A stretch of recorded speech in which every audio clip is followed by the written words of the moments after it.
François Mitterrand, un message aux combattants de la liberté. Ronald Reagan, l'écho de la petite phrase.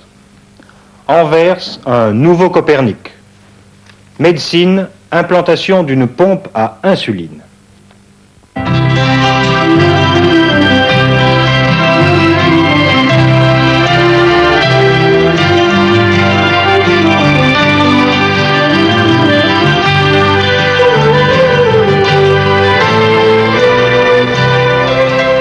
Bonsoir.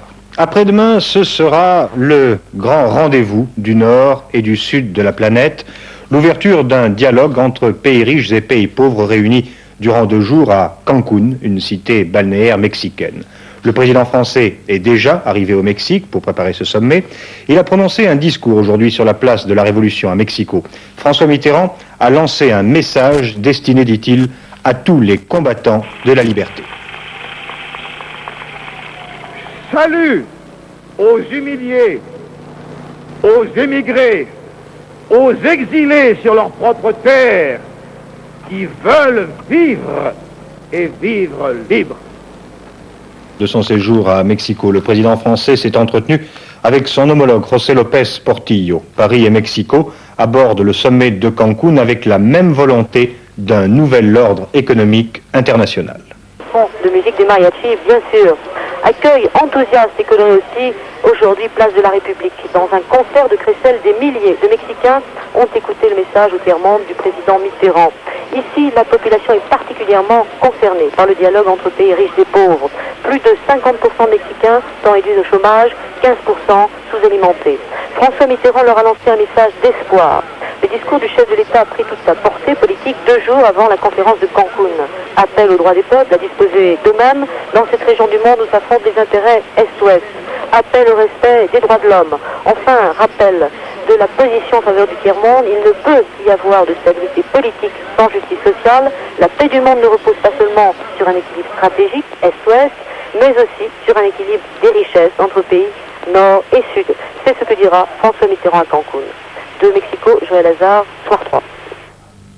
J'apprends à l'instant que l'aviation marocaine est intervenue à l'intérieur des frontières mauritaniennes. Les appareils marocains ont opéré des bombardements sur des concentrations de forces du Polisario, 15 km à l'intérieur du territoire mauritanien. C'est une information en provenance du Maroc. La déclaration de Ronald Reagan sur un conflit nucléaire limité en Europe provoque une émotion considérable. Alors rappelons qu'au cours d'un entretien avec des journalistes américains, le chef de la Maison-Blanche a évoqué la possibilité d'une guerre atomique se déroulant sur le théâtre européen sans que les grandes puissances, USA et URSS, soient directement impliquées dans cette guerre. À Washington, on cherche maintenant à minimiser la portée de cette déclaration.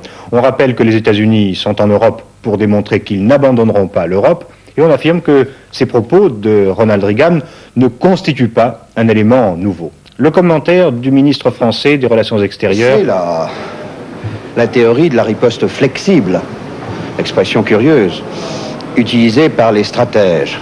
Cela revient à dire que l'on se met chaque fois au niveau où s'est mis l'adversaire. S'il y a une provocation par l'adversaire au niveau du champ de bataille, armes conventionnelles, on répond avec des canons.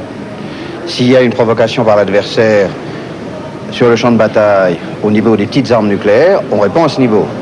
S'il y a une provocation à l'échelon suprême, on répond à l'échelon suprême. C'est ce qu'on appelle la riposte flexible. La menace est donc là. L'adversaire sait que s'il utilise telle arme, on va lui répondre du tac au tac.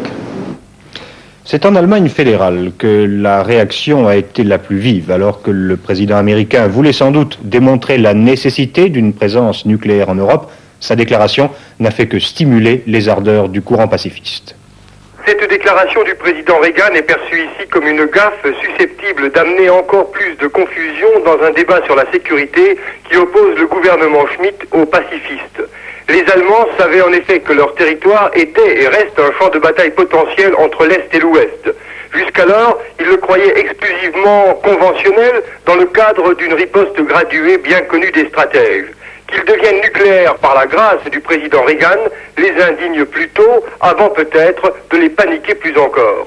Tout cela joue naturellement en faveur des mouvements pacifistes qui ont beau jeu de dénoncer une Amérique qui considère l'Allemagne fédérale comme un vulgaire glacis plus que comme un pays ami. Et puis, en URSS, Léonid Brejnev a fait publier une réponse par la Pravda, elle paraîtra demain. Il invite le président Reagan à s'engager à renoncer à toute attaque nucléaire.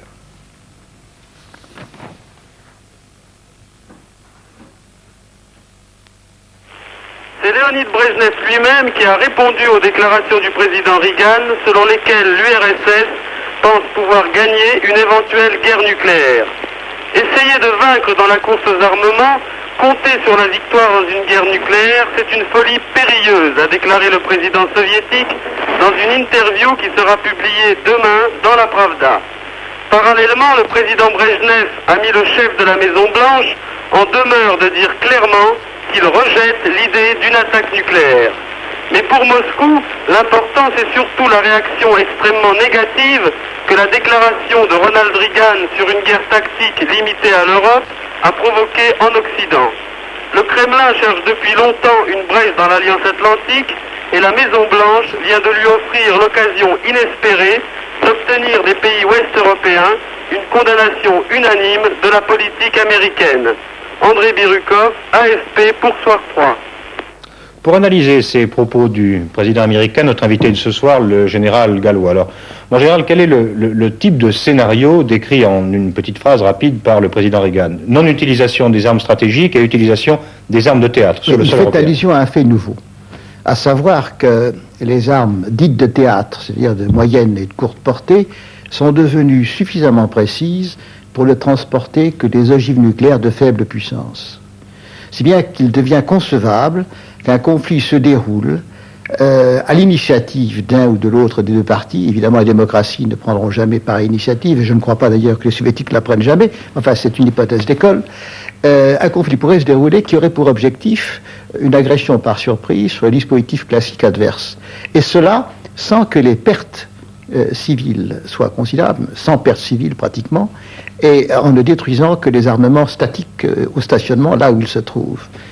Dans ces conditions, comme le déploiement des forces de l'OTAN est tel que les forces américaines ne sont pas imbriquées avec celles des Belges, des Hollandais, des Anglais ou des Français ou des Allemands, il se pourrait, toujours hypothèse d'école, que le déploiement classique des forces de l'OTAN, excepté les forces américaines, soit paralysé par une agression surprise sans que coule le sang américain. Et qu'alors les États-Unis soient placés dans une alternative tragique, n'ayant pas subi de pertes eux-mêmes, eux américains, comment réagir nucléairement sur le sanctuaire soviétique. Dans cette hypothèse, on pourrait envisager un non-emploi des armes stratégiques américaines et soviétiques, et donc le déroulement d'un conflit nucléaire strictement tactique en Europe. C'est ça. Mais enfin, c'est exactement ça, à ceci près que le conflit se ramènerait même pas à un échange.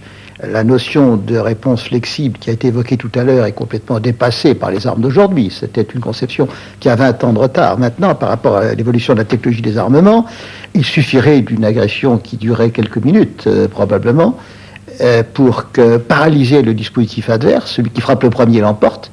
Et ensuite, on se tourne vers le vaincu en lui disant « on vous a désarmé, nous n'avons presque pas fait de victimes, nous n'avons de notre côté aucune. Négocions sur la base de votre défaite. » Alors, est-ce qu'il y a un élément nouveau dans cette phrase de Ronald Reagan? Est-ce qu'à travers les propos du président